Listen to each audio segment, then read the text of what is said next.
Get out the insurance cards, get out the copays. The office is open, my friends. Brought to you by drroto.com.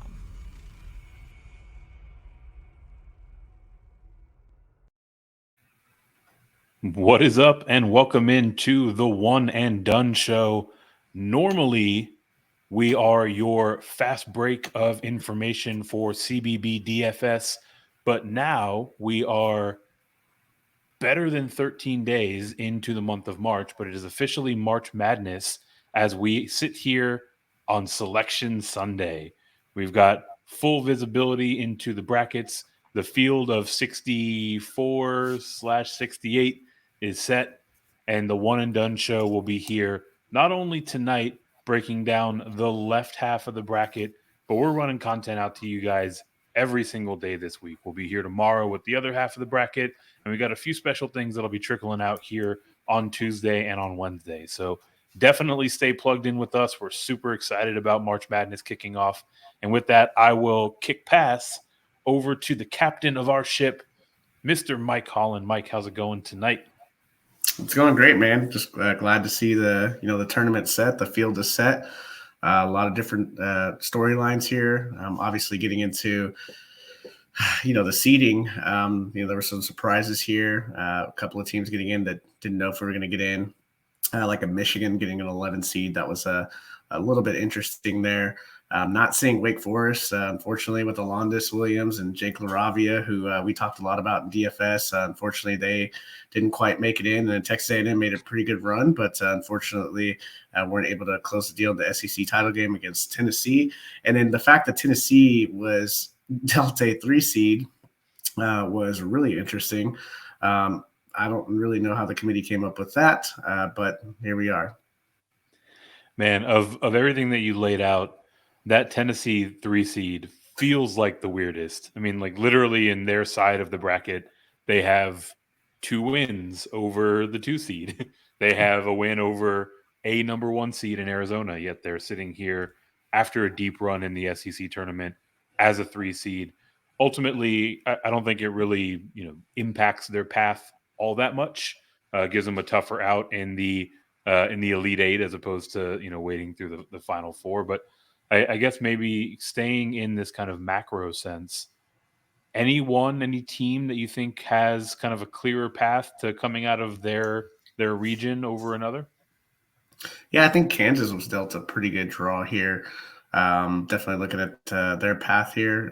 Probably not going to get challenged. I know we're probably going to talk about them tomorrow on the right side of the bracket. But you look at it, man, there's going to be some fun and exciting first-round matchups. And you look at some of the big boys clash here, which we'll get into on our picks here. It's going to be tough to pick these teams, man. So this is what makes the tournament so great. This is why something like $9 billion is wagered over the next 3 to 4 weeks here. So, yeah, definitely exciting times. Thursday is always the best time of the year for me. So just looking forward to it. Yeah, it is not only enough money changing hands to count as I think the 4th or 5th largest economy in the world, but it also leads into Thursday, which is hands down the least productive day, at least in terms of people getting work done. So a lot of fun. Like I mentioned, we're going to be with you guys all week here on the One and Done Show. And with that, we will jump right on in. Like I mentioned at the top, we're going to break down this entire bracket. We're going to split it up into 2 pieces. So tonight, we are mainly looking at the left side of the bracket here. You can see that we've got all 68 of our teams laid out. We'll go ahead and zoom in a little bit here so we can get a better view of what it is that we're going to be breaking down on the bracket tonight. And with that, we will dive right in. For some of these matchups, we're going to move pretty quick. For the ones that are a little bit more interesting, we're going to spend a little bit more time. And as always, we're going to double back with some shorts, with some clips, and some tweets going out all week to get you the information that you need in order to fill out your winning bracket. So with that, we will kick right off with the 116 matchup. We have Gonzaga and Georgia State. Mike, you're kicking us off with a huge upset, right? Not going to happen, man. This isn't the the Virginia, what was it, like 3 years ago when the 16 beat them. No, that's not going to happen here. Shout out to our guys down there in Atlanta, Georgia State Panthers here. A really nice season winning the Sun Belt. Really did it by creating havoc here, causing turnovers. Caden Williams had a nice year, 12 points, 4 rebounds, and then Corey Allen's a really nice scorer, 15 points. But you're going up against an elite offense and an elite defense, as Gonzaga's first in the country in offensive efficiency and 7th in defensive efficiency. They're just going to overwhelm Georgia State. So pretty safe to say they'll be moving on. Smell you later, Panthers.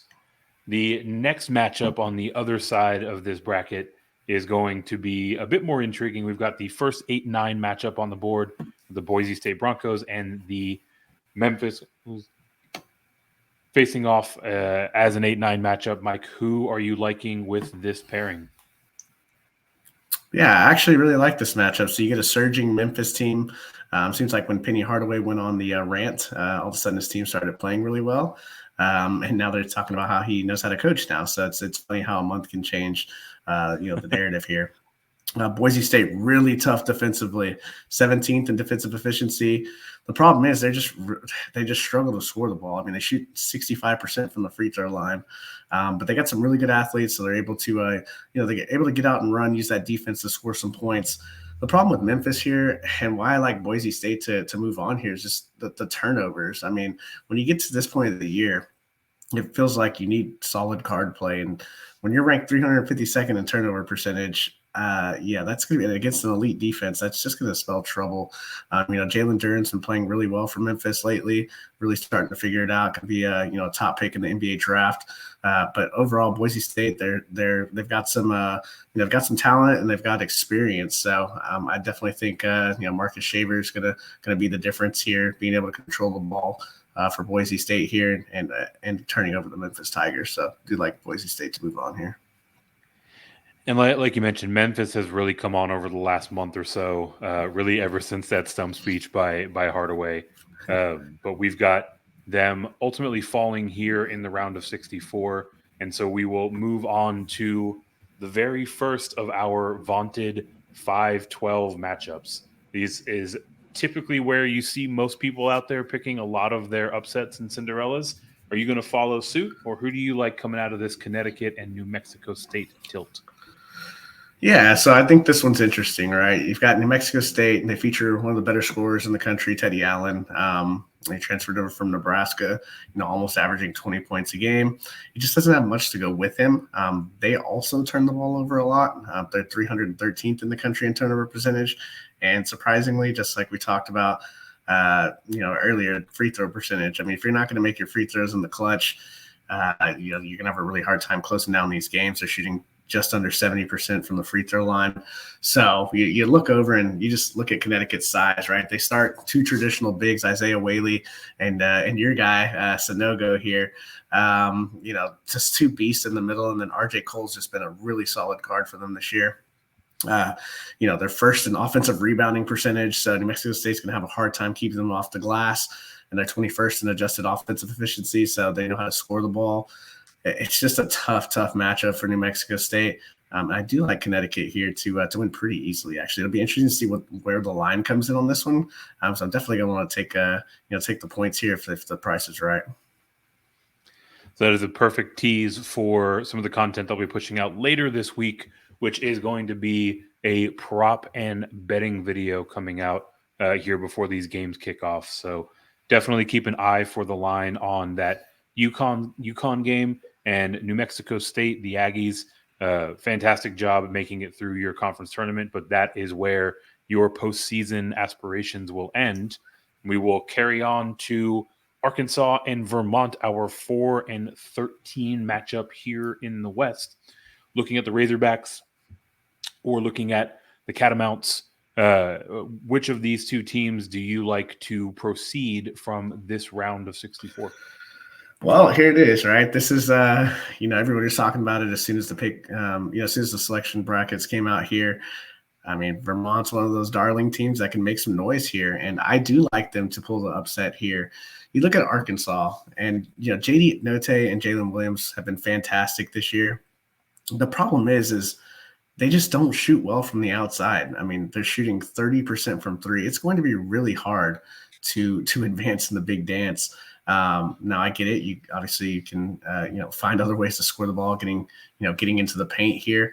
But you look at what Vermont does well, and they're first in opponent offensive rebound percentage. So you're getting one shot and you're done. So unless they're getting to the foul line, Arkansas is going to have a little bit of a tougher time, securing additional possessions here off the rebounds. Ryan Davis, man, watched this guy play a few times this year. He's averaging 17 points and 5 rebounds a game. Just a really good big here for Vermont. Definitely going to be a lot of action on Vermont. Sometimes when there's too much action on it, it feels like, these are the ones that blow up in our face, but they're a really good team, 4th in the country in effective field goal percentage. So just really getting it done here. So I definitely like them to take down Arkansas here. Yeah, lot to like about this Vermont team, and it's really the perfect storm for them, right? They're first in opponent offensive rebound rate, so their opponents aren't getting their own boards and getting putbacks. And Arkansas is 219th in effective field goal percentage, right? So they are not making very many shots, and they're not getting very many second chance opportunities. So makes a lot of sense why this is where our first upset will live. Continuing on here in the West, we have our first play-in game. We've got number 6 Alabama facing the winner of Rutgers and Notre Dame, which will technically be the 11 seed. Mike, you want to start with that 11 seed, or you want to just jump into which of these two sides you're ultimately going to favor? No, yeah, just real quick on the playing game. I love this playing game. Like, it's going to be a really fun DFS game. It's going to be a fun betting game. Obviously, these playing games happen on Tuesday. You get Rutgers sliding in here against Notre Dame. Man, I mean, you're going to get Ron Harper Jr. Facing off against our guy, your guy here, Blake Wesley, right? Fantasy darling. The thing about this here is that Rutgers they just like to muck up the game. And Notre Dame really likes to play, turnover free, getting a quality shot. So I think it's going to be interesting to see these two teams face off. In the end, Ron Harper's just been so good in the clutch.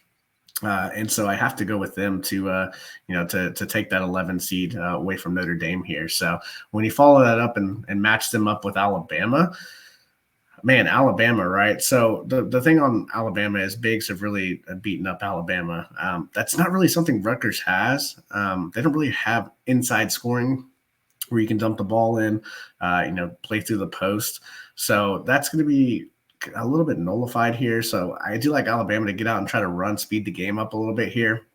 They're 14th in offensive efficiency and really getting to the rack, right? I mean, they're set 9th in the country in 2-point percentage. So, not the greatest 3-point shooting team, just like Arkansas. But these guys when they get to the rim, they're finishing, and they got super athletic guards that we've been playing in DFS all year. Shackelford can shoot from 3. The rest of the guys just attack the rim at will. So just going to be a tougher matchup for Rutgers to kind of hang on here. So I do like Alabama to squeak past them, but I wouldn't be surprised to see a really close game here.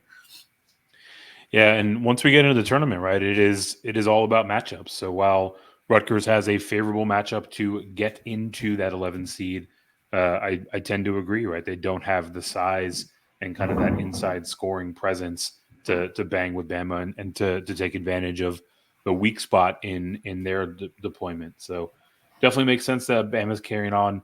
We will carry on ourselves to our 3-14 matchup for the Texas Tech Red Raiders, and we've got the Montana State Bobcats. Do we have another upset on deck, or are you playing this one with the chalk? No. Here, you just got to move on with Tech, right? Great job, Montana State. The Big Sky, automatic bid here. But it's just a mismatch here. Texas Tech, number 1 defensive team in the country. Montana State's just going to have a really tough time scoring the basketball. They do have Xavier Bishop. He's a nice little guard here, but he's only 5'8". Man, Texas Tech is super physical. Look for the, Mark Adams and company here to take these guys out. Bello's also a pretty decent big, but man, you throw in Marcos Santos Silva and, Texas Tech's just going to beat you down low. So I do like Texas Tech to move on here, but a great season by Montana State. For sure. And, we talked a little bit off the top about the surprise 3 seed in Tennessee. make an argument for Texas Tech themselves. They probably deserve to be a 2 seed at least. You can kind of make an argument for 1, but they themselves are a little bit underseeded. So interesting to see how they will advance from here. That takes us to the 7-10 matchup here in the West. We've got Michigan State, the Spartans, against the Davidson number 10 seed. They are going to be looking at least hoping for Steph Curry to maybe dust off, come back and play another year of eligibility. But apart from that, how do you think about the 2022 version of this Davidson team? Yeah, so we saw Davidson today get actually taken down here in a 2-point loss to Richmond in the conference championship game. But overall, a fantastic season by Davidson. They have some really nice pieces. Foster Loyer was kind of taken out of this game, but he's had a really good season. He, transferring from Michigan State, so you got Narrative Street here. We'll see. Man, when I look at this, I really want to pick Davidson. I love the big man Luka here. Can just do so many different things. But when I look at it, and you look at the metrics here, Davidson gives up almost a rate here of 43.8 attempts here out of 100 for 3-point shots here. So they're just giving up a ton of threes. And guess what? Our guys here at Michigan State can knock down the 3 ball. They're 18th in 3-point percentage. The problem is their rate's only 33.4. They just don't take enough threes. I mean, when you're 18th in the country, you would think you would take more threes. Izzo has a couple of post players he likes to play through, and they still love that mid-range game. But looking for Michigan State to really expose that advantage there with the 3-point ball. Yeah, I tend to agree, and the point that really comes to mind for me is the temptation you shared about potentially selecting Davidson to move on. I kind of feel like they're going to be one of the kind of chalkier Cinderella teams, right? Large swaths of the people that fill out brackets, they are looking to kind of be the smartest guy in the room and figure out who that Cinderella is. And I think Davidson has a bit of that name recognition, and they're sitting there in that 10-7 matchup to where I think some people are going to be clicking that button to advance them to the next round or maybe even to the Sweet 16. So yeah, I actually getting a little bit of leverage on the field going with MSU. Yeah, and just one quick thing too. The thing about Michigan State, they don't have a superstar, so a lot of people look at that and they're just like, they barely have one guy averaging double digits, but that doesn't mean that they're not a well-rounded team. So, yeah, very true. And speaking of superstars, we will move on and talk about the superstars of the Cal State Fullerton Titans. Shout out proud alumni Adam Rank of NFL Network. He is over here banging the drum that they are going to make the upset against the number 2 Blue Devils. Do you agree, or is that a bit of homerism on Adam's side? Yeah, no, that's not going to happen. I know Duke struggled in that loss to Virginia Tech here in the ACC championship game, but man, they're just oozing with talent, with athleticism. Paulo Banchero, just really good player here, especially when he's locked and engaged.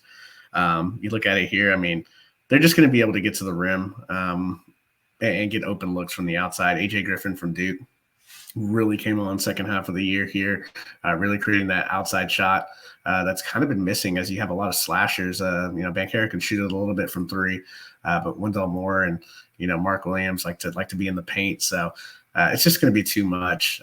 Duke runs a very short rotation, but the guys that they're running out there, potential, if not NBA players, are going to be playing overseas. So definitely looking at Duke here to pull away with this one.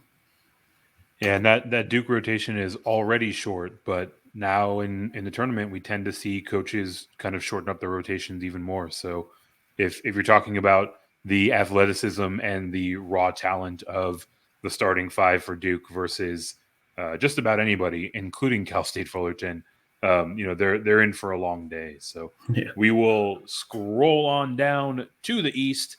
We've got another 1-16 matchup with the Baylor Bears facing off against Norfolk, the 16 seed. Anything out of the ordinary here? Anything you want to shout out, or are we just rolling through with one defeating 16? Nah, I mean, great job, Norfolk State here. 24-6 record here. Joe Bryant had a really nice season for them. But Baylor, playing in that Big 12, they're going to be prepared to knock this one home. And I just don't see it here. So definitely like Baylor to move on, but a great season by Norfolk. Shout out Norfolk, and we'll carry on Don't love to that. 8-9.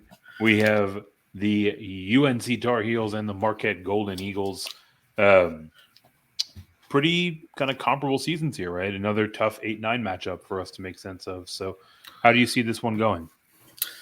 Yeah, nobody's going to want to play North Carolina, right? Because you've got the big man, Baycott, who I thought should have been ACC Player of the Year, but I'm not upset that Londis Williams got it. And then you have the two guards here, right? North Carolina can make some noise. If Caleb Love is on and not turning the ball over, him and RJ Davis are a really good backcourt.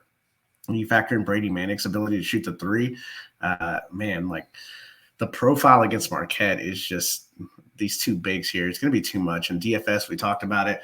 Every time Marquette's on the slate, we're jamming in the two forwards from the other team. They're just not able to stop these guys down low. Justin Lewis, excellent season this year. Shout out Marquette. Shout out to Shaka, man, after everything that happened at our, here in the ATX. But getting it done with not much expectation of Marquette, but playing super fast over there. But at the end of the day, man, Baykosh is going to be too much for them. And I'm definitely interested in to see the spread here because I think this one could get a little out of hand here. Yeah, certainly could. And while we are shouting out, we'll talk a little bit more about DFS as we get closer into the tip-off of the tournament. But shout out to our guy, Justin Lewis. Amazing season, like you mentioned, and clinically underowned. I would imagine if we're looking at a field of whatever it is, 32 teams in the first slate here on Thursday or on Friday, probably going to see Justin Lewis close to 1 or 2% owned, and very much so can have a big day. So we'll talk more about DFS, but we have been riding the Justin Lewis wave. He is largely off of people's radars, and that has opened up some value for us and some leverage to the field all season long. Our next game is another 5-12 matchup, but this one features a play-in game. So we've got the 5 seed St. Mary's Gales and the 12 seed to be named later. Want to kick us off with the Cowboys and the Hoosiers and let us know who you think gets in? Man, I had to rein myself in, man. I've been talking about Wyoming all year. I'm going to pick them to beat Indiana here. Graham Mikey and Hunter Maldonado, man, dynamic duo here. These guys can score. They're a lot of fun to watch. Man, I just, when you have Trace Jackson Davis on the other side, it's really tough to pick against, especially how they looked in the Big Ten tournament. Obviously, shout out to TJD. He had a really good season this year. But I just think in the end, man, people are going to be surprised at what Wyoming can do. And if we pick them to move on, I was really this close, and I still may change it to having Wyoming upset St. Mary's. So the thing about St. Mary's, right, they play really, really good defense. They got a couple of guys that can score the ball, but they just like to muck up the game. They're basically the West Coast version of Texas and Texas Tech. Really just want to limit the possessions, wear you down, and just kind of knock you out towards the end of the game here. I mean, they got a really nice win against Gonzaga a few weeks ago. So definitely a really tough team here, a really tough 5 seed. But, man, I wouldn't be upset if you picked Wyoming over St. Mary's. Obviously, they would need to get through Indiana first. So that's part of the reason why I like St. Mary's in our bracket right here is because you're already playing on Tuesday a really tough Indiana team, and then you're going to have to face these guys who are just going to beat you up. Graham Mikey sometimes struggles with foul issues. He can get in trouble here in the game, the first game or the second game, and it's going to be lights out from there. So I definitely like St. Mary's. Yeah, fair point, right? People love picking that 12 seed. Specifically if we see Wyoming prevail against the Hoosiers, certainly would expect a good amount of people to have them advancing. But St. Mary's has had a fantastic year, and like you mentioned, they really inject a little chaos into the game, and it's hard for teams to adjust to that, especially under the lights of the big dance. So we will tango on to our 4-13 seed. We have the UCLA Bruins, and we have the Akron Zips. Mike, who you like in this matchup? Man, UCLA played Arizona really tough in that championship game last night.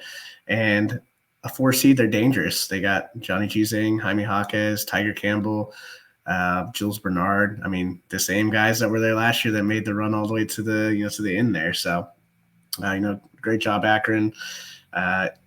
Man, they can't really defend the three. I know, UCLA isn't the greatest team from three, but overall, when you're the 15th ranked team in offensive efficiency and 12th in defensive efficiency, you got a chance to go a really long way.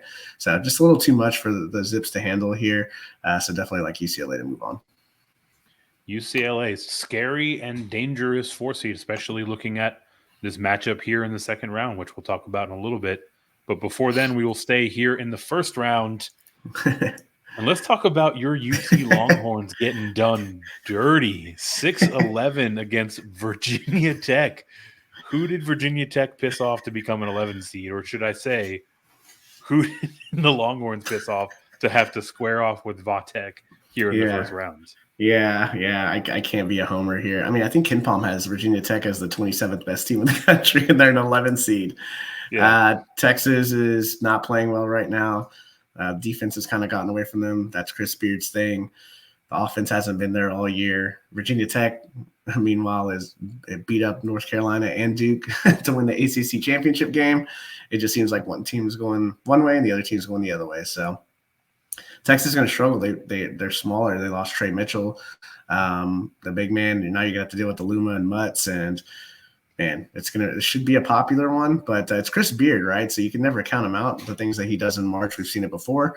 But if I'm a betting man, I'm looking at Virginia Tech to pull the upset here, and it pains me to say that. I honestly wouldn't have been surprised to see this matchup, but with Virginia Tech as the 6th seed and Texas as the 11th seed. Right.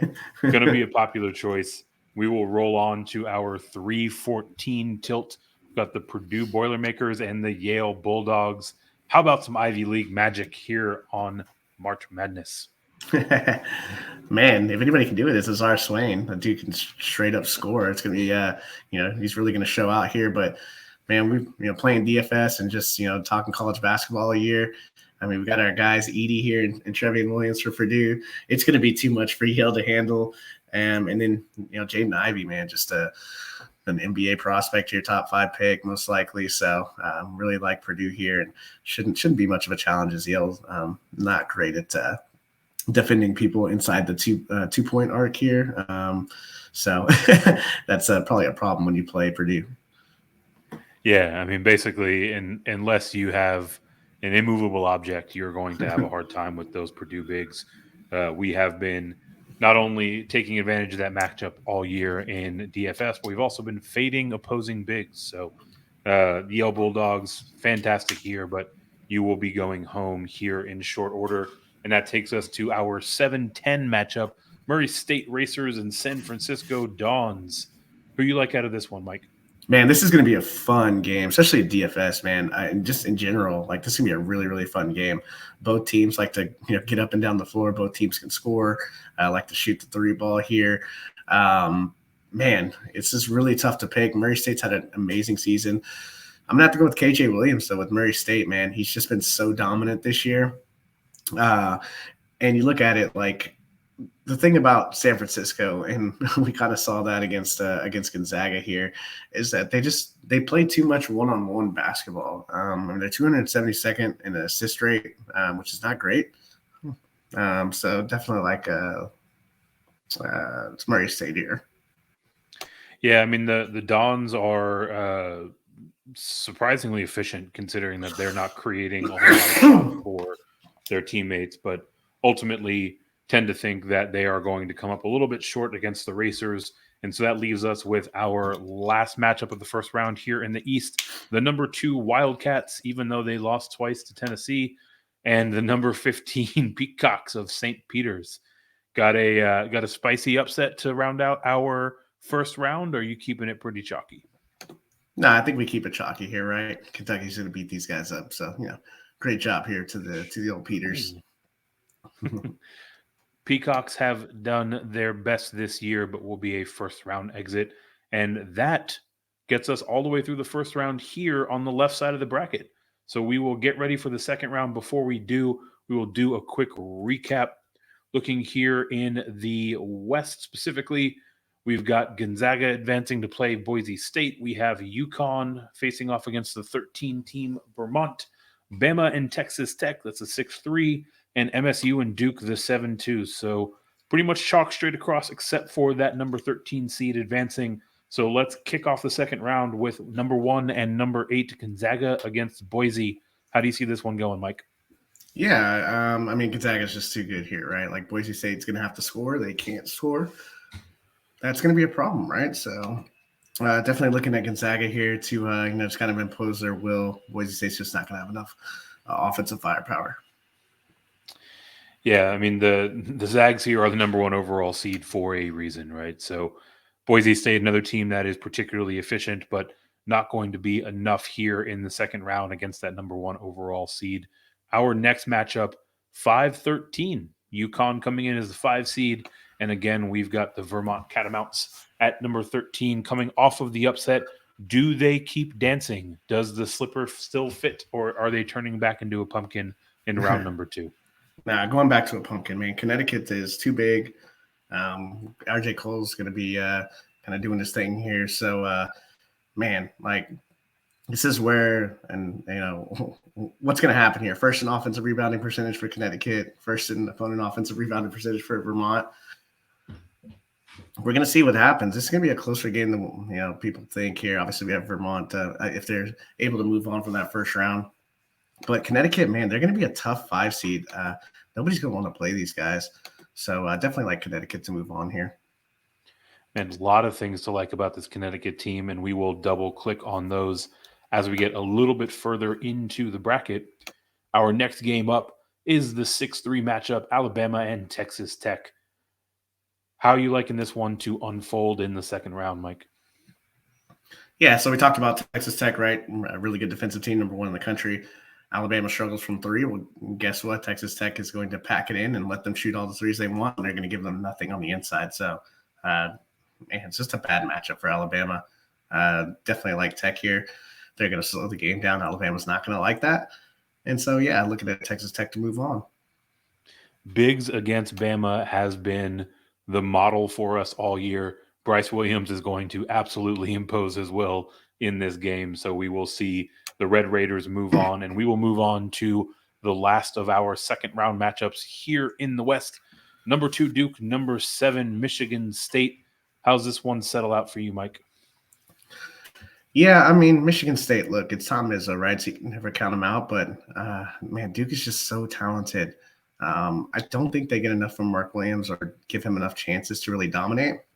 But you just look at it here, man. Like, it's just a bunch of superstars against a wave of players here. Michigan State's probably going to run out upwards of 10 to 11 guys here. So,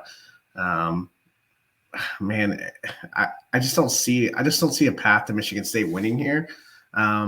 Duke is just too tough with Banchero. And like I said, AJ Griffin's kind of really changed the trajectory for me here. So his outside shot is really going to open things up for them in the tournament here. He's going to be needed to to advance far.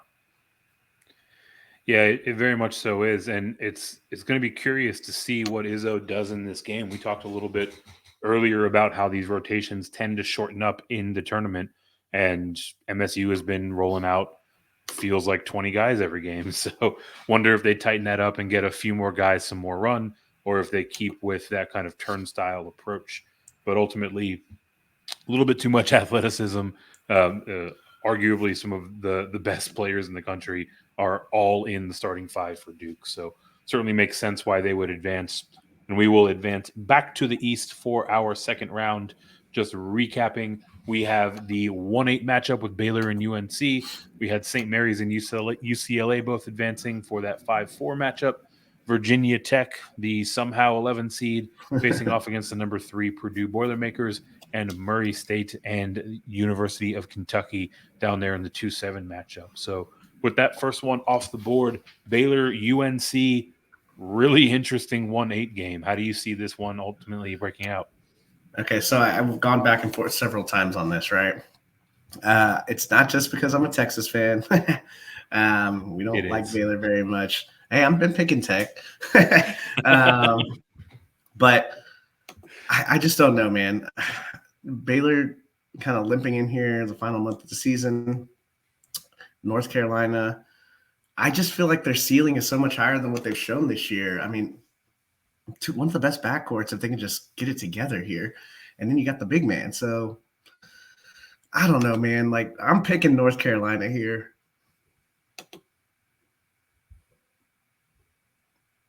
Let's go. Nothing else to say.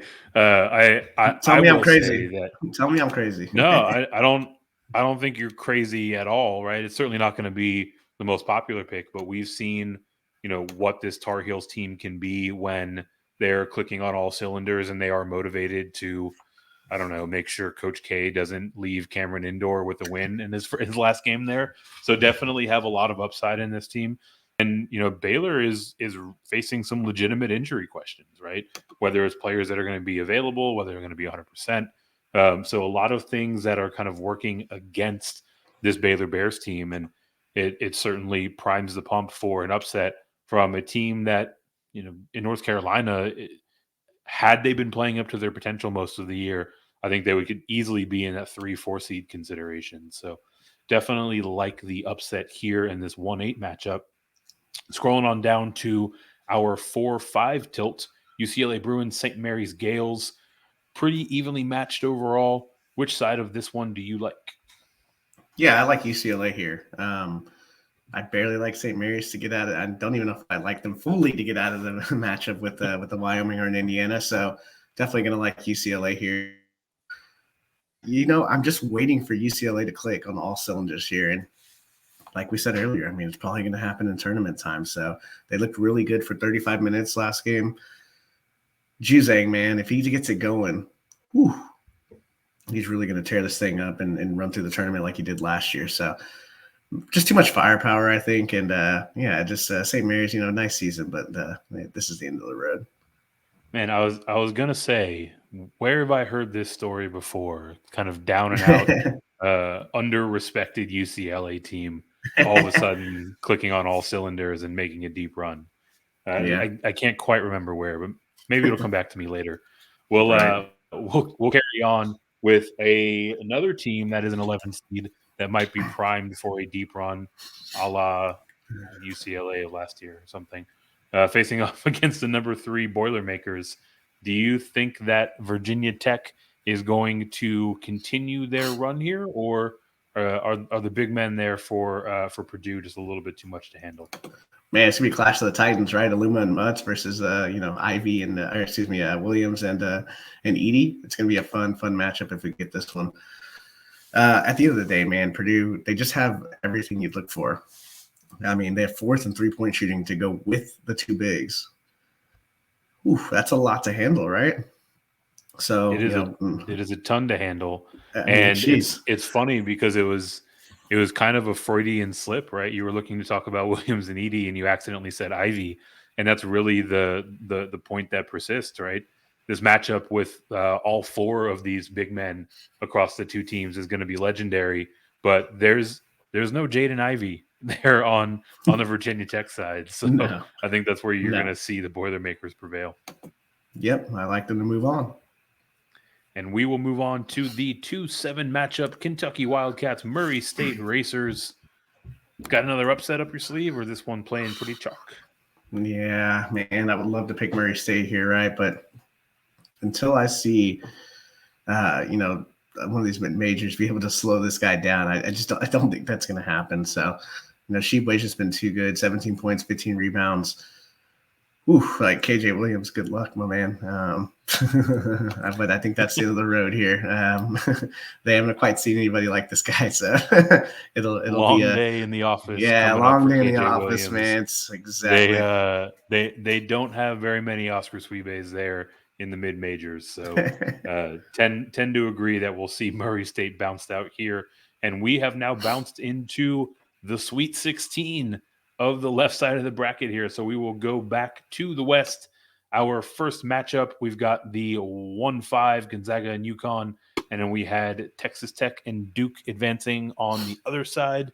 So with the 1-5 matchup, keeping it going with Gonzaga as the prevailing team in the Sweet 16, or are we going to see a little bit more trouble for the Bulldogs coming out of the Huskies. Man, if we get this matchup, I am going to maybe have to relook at what we're picking here.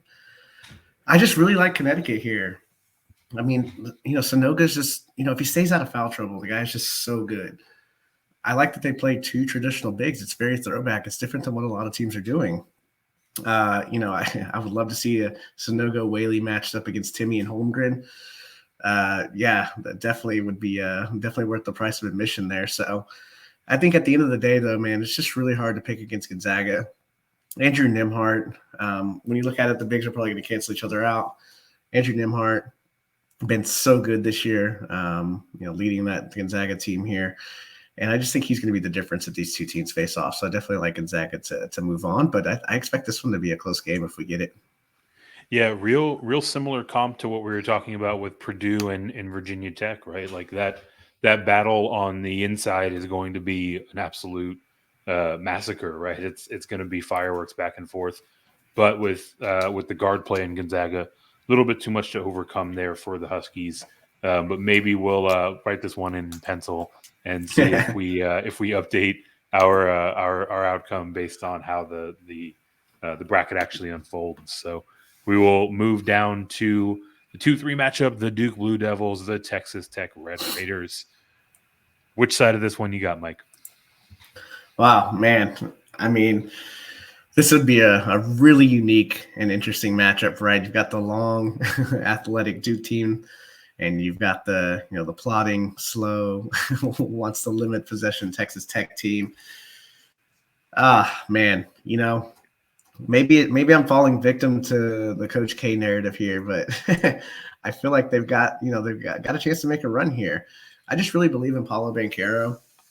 And then I really just think Mark Williams, you saw what he did against Gonzaga. Man, the guy is just such a force. We've been playing him in DFS. He can, throw up 50 fantasy points in DFS and really be a game changer. When he's playing well, they're an entirely different team. So I don't think anybody on Texas Tech to be able to keep him off the glass, even as physical as they are. But I just think that Banchero, Griffin, Wendell Moore, they're just they're relentless at attacking the basket, and that could cause some foul trouble for Texas Tech here. And so also you look at Tech too, they like to turn the ball over a lot. And when you start playing these super athletic teams, that can be an issue here, and you don't ever want to give Duke multiple possessions. So I do like Duke in this matchup. Yeah, the thing for me, you mentioned a couple of things to like about the Red Raiders. They slow it down, they're a plotting team, they're defensively strong. These are all things that we typically look for in a team that can score an upset, except usually those teams are a little bit better shooting from deep, right? We're looking at 282nd in 3-point percentage for the Texas Tech Red Raiders. If you're going to slow it down, if you're going to try to limit the opponent's possessions, you have to be really effective at getting 3 points when you go down as opposed to 2, and they're just not quite there. So definitely think this is where we see the Red Raiders fall off after an impressive Sweet 16 run. We will run over to the east side here on the left, and this is where it gets a little bit interesting. So our Sweet 16, to recap, we've got a 4-8 matchup between UCLA and UNC. We have a 2-3 matchup with Kentucky and Purdue. This 4-8 matchup, we talked about it a little bit before. First off, a lot of powder blue on the court. Going to be an interesting one just from an aesthetic standpoint. But two teams that have kind of underwhelmed, right? Certainly haven't played up to their potential for the majority of this season. How do you see this one shaking out in the Sweet 16? Yeah, this would be a really fun matchup, right? Two classic blue bloods here battling it out for a spot in the Elite Eight here. So definitely a lot of fireworks that could happen in this game. Definitely both teams like to run up and down the court, shoot the 3 ball. Man, for me, I'm just really liking what I saw from the UCLA team, even though they fell victim the last 5 minutes to the Arizona team that won the Pac-12 championship there.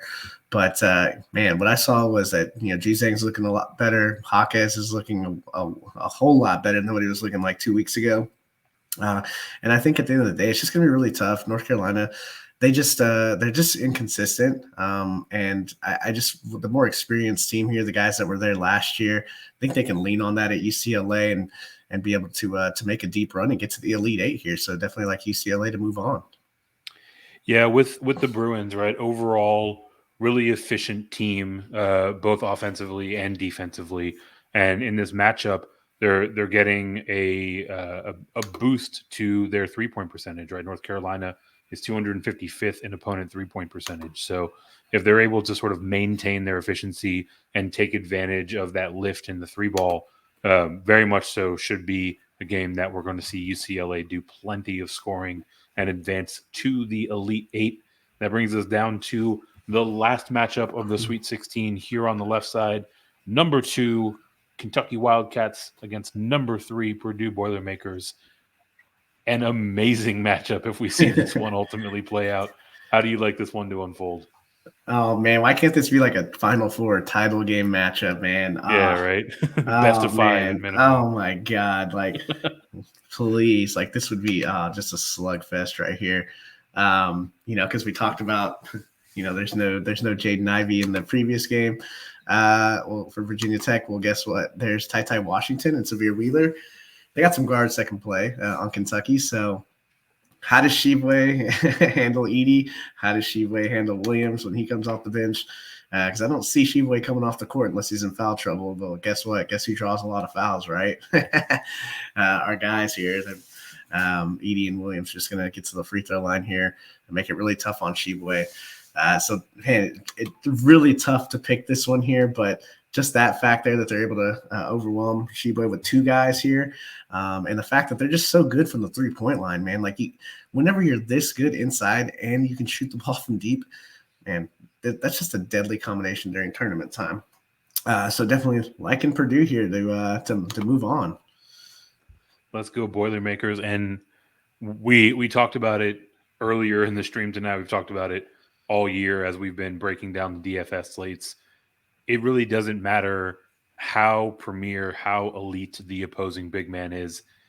These twin towers for Purdue, they break souls, right? I mean, until that Purdue game, TJD was like a 10K player. Now you can go out and get him for $7,100. I mean, ultimately, I think they're going to get out there. I think they're going to agitate Oscar, and they're going to try to get him into foul trouble early. And they've proven to be pretty successful at that through the majority of the regular season. So if that holds court and holds serve, then we're going to see 3-Bay in a lot of trouble and from a foul standpoint, and it's going to leave UK on the wrong side of this one. So like Purdue advancing here, and we are on to the Elite Eight. Back into the West, 1-2 matchup, nice and chalky. Gonzaga Bulldogs, Duke Blue Devils. How do you see this one shaking out, Mike? I'm curious as to where you ultimately decide to have a team advance on this particular matchup. Well, it's a rematch here, man. Classic game at the beginning of the year. One of the more like back and forth, like fun, thrilling games that we saw at the beginning of the year. We saw Duke kind of overwhelm Gonzaga with their athleticism. So this is gonna be interesting and fun, right? How does Chet Holmgren's development over the course of the season, where he just looked a little bit lost, due to the size? He had Mark Williams in there just completely dominating. Banchero obviously broke out, and everyone knew he was going to continue to, have that upward trajectory in his college basketball career. So, man, I just, and I'm not a big Coach K fan anyway, but, Duke just looks good, man. They just profile well with some of their matchups here. And we've seen it, right? We've seen this matchup before. So really what it comes down to me is how's Holmgren going to play if these two teams square away? If he's going to be a force, then obviously Gonzaga's got a really good chance. If Duke's able to take him out of the game, Duke's guards are big. I mean, Trevor Keels, he's a big guy. AJ Griffin's playing the point. He's 6'4". You got Wendell Moore 6'6". I mean, they don't have a little guy until you bring Jeremy Roach off the bench, and he only plays 20 minutes and really just kind of gets that pick and roll going. But man, you're gonna have to deal with the size of Duke, not just Mark Williams, but man, they're one of the bigger teams and more athletic teams. And when you get to tournament time, man, it's really tough to beat a team that has that type of size and athleticism. So yeah, I like Duke. And it's Coach Krzyzewski. He's been here how many times? More than we can count. Seemingly. seems like it, right? Like, geez, like 80% of the time he's in the Sweet 16, it feels like. And that's why he's Coach K. So definitely liking Duke in this matchup again. But wouldn't be surprised if Gonzaga was able to give it back to them. So real talk question, just pure ignorance on my end. I'm hoping you can enlighten me. It seems like Gonzaga's here every year. They're almost always a 1 seed. They're often the number 1 overall seed, yet they are frequently not making it into at least deep into these brackets. Is that just kind of a product of the competition that they're playing? Not being in a Power 5 conference. How do you make sense of that? Is that just happenstance? Yeah, so I think over the last couple of years, it's gotten a little bit better. You've seen San Francisco, you've seen St. Mary's, be a force. Pepperdine there for a few years was pretty good. So, yeah, I think it's a product, right? And I think a good thing that Mark Few's done is he scheduled tougher opponents at the beginning of the year, so that way his guys get that experience. I think they played like everybody. They played Texas, they played Alabama, they played Duke. It just felt like they're playing top 5 teams. What is Texas doing in that list, my guy? Hey, it was only it was a 14-point loss. That was when we were ranked 5th, and now we're a 6th seed. Yeah, I think he's done a really good job of scheduling out of conference, because once they get into conference, man, geez, you just see 30-point spreads, 27-point spreads, and then you get into the first round, you're the number 1 seed. Well, guess what? Your spread's going to be 25 again. You get to the next round, you're probably favored by double digits. So you're really not. And outside of a couple of St. Mary's games and maybe a challenge from somebody random in the West Coast Conference, you're really not playing anybody for a couple of months. So I think that has kind of limited Gonzaga, but they've been getting better players. Jalen Suggs, obviously. Now you got Chet Holmgren. Now they're getting the elite NBA prospects to go there, to go with the developmental guy like Drew Timme. He's not going to be an elite level NBA player, but he'll be a solid backup big in the league. So, for me, it's just going to come down. Can Mark Few get over the hump, man? Like, that's the last thing that he needs. I love it. It feels like he was playing NCAA, football or college basketball on the video game console. You take the team from, mid-major and you turn them into a powerhouse, right? It feels like that's what he's done. So it would be nice to see him win it. For me, it just comes down to talent here. I'm not saying that Gonzaga doesn't have talent, but I think when you run across the board, man, you just see uber talented guys on the Duke side. And man, we saw when they played the first time, it looked like 2 different teams. So that's why I like Duke in this one. Yeah, I mean, year after year, part of the reason why you probably don't like Coach K and why a lot of people don't like the Duke Blue Devils, they oftentimes have more talent coming off of their bench than most of their opponents have in their starting 5. So a lot to overcome, especially in this one and done sort of setup. So this is where we see the Bulldogs exit, and we will head back down to the East for a 3-4 matchup. Purdue Boilermakers, UCLA Bruins. Who's advancing to the Final Four? Yeah, I guess if you guys haven't already figured out, I really like Purdue. I can't say enough about their inside-outside game. I know their defense is really taking a little bit of a step back here. But Stefanovic, the wing there, he's sneaky, man. He can have one of those 25-point outbursts when you're so focused on taking Ivy out of the game. Maybe you have Williams or Edey in foul trouble. He's someone that can go out there and get you 20 points. So they got multiple weapons. And I think just overall, man, like when you're able to just pound the rock into the paint here and get easy buckets, get to the foul line, get teams in foul trouble, it's just a recipe for success. And then at the end of the game, and we've seen Jaden Ivey, hit game winners this year. You just give them the ball in the last second, and you feel pretty good about where you're going to be. A nice run here for UCLA. I just think it's this matchup right here is just a little bit too much for Cody Riley here to handle these big guys. Even though you have the other big there that can Miles Johnson that can help him out, but man, these guys are just too good, and I really, really like them this year to do some really good things. So definitely picking Purdue to move on here. Man, I feel like there's not a whole lot of conversation going on out there about Purdue and just how well-rounded this team is, right? You've got the 2 big men in the middle, but this team is still 4th in the NCAA in three-point percentage, right? Like they can literally beat you a number of different ways, and having so many outs is just a recipe for success in the variability setting that is the big dance, the tournament here. So we have our first Final Four matchup set for the left side of the bracket. Number 2, Duke. Number 3, Purdue. who's taking it home, who's heading to the championship game from the left side of the bracket. Yeah, so first just want to say that I think this year is unique because there's not really a true, dominant team this year. I mean, you could see upwards to 10 teams win the whole thing. No one would be surprised if a UCLA ended up in the championship game. No one would be surprised if Purdue made it to the championship game. Duke's in there, Gonzaga. Nobody would be surprised if Baylor made a run. I mean, there's just so many quality teams this year. We haven't even talked about the other side.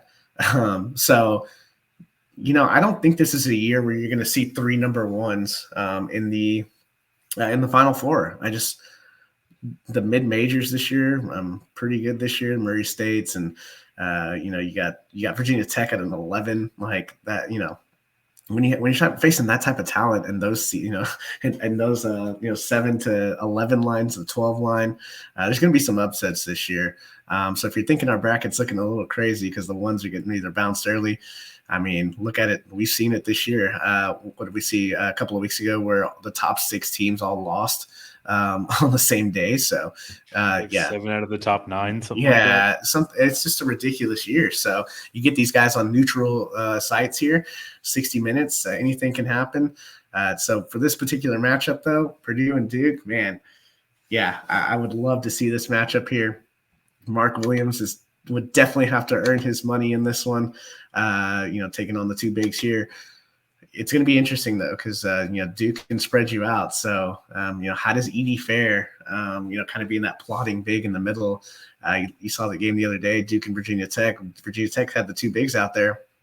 And Duke, I know they were down trying to make a comeback, but they decided to put Banchero at the 5 and put Roach in the game and essentially running him as a small ball 5. And, man, that's an interesting look. They got so many different ways they can hurt you. So, something that we're testing out. And it just seems like both of these teams have a variety of ways to maneuver through this tournament, no matter what the matchup is. And that's why I think we have them taking each other on here for a chance to play for it all. At the end of the day, we keep saying it. Sounds like we're beating a dead horse here. You got the inside game. You got the outside game. You're pretty good on defense with Purdue. And you got the superstar, right? That's the recipe to getting to the title game. So I do like Purdue here to take Duke. That is the recipe, and we will have the Purdue Boilermakers advance out of the left side of our bracket here. And you mentioned it before. We don't want to beat a dead horse here, but really the only question mark for this Purdue team is whether or not this coaching staff can make the adjustment, because they have all of the pieces to hit any of the outs that they might need depending on how the game unfolds. So as long as the coaching staff is able to rise to the occasion, which we tend to think that they will, then we are very likely to see the Purdue Boilermakers come out of the left side of the bracket, head into a championship game here in the Caesars Superdome. And that is a wrap for the left side of the bracket. We've been plugging away here for the better part of an hour. Like I mentioned off the top, we are going to be rocking with you all week long here on the One and Done show. We'll be out here tomorrow night going through the right side of the bracket. We're going to have some content, not only taking a look at the upsets that we have already picked in our brackets, but some other teams that need to be on upset alert. And we're going to do a betting, a DFS, and a prop bet preview heading into tip-off here on Thursday. So stick with us here on the One and Done show. We are a proud member of the drroto.com media network. If you are looking for some more insight, if you're looking for help building out your bracket specifically, best place to do it, get over to our Discord, drroto.com. Get signed up. We are in there giving out winners every single day. My man's too humble, but I will throw him a nice big old shout out. Shipped the GPP a few nights ago. Got a couple extra $1,000 in his pocket. Always dishing out winners on Prize Picks. Always giving rock solid betting advice. The Discord for the CBB group at drroto.com is absolutely on fire. So if you're not already in there already, get over, get signed up, and start seeing those big paydays. Thanks for stopping by the office. Get your fantasy prescription by subscribing to the channel and checking out drroto.com. And until the next visit, be well and take care.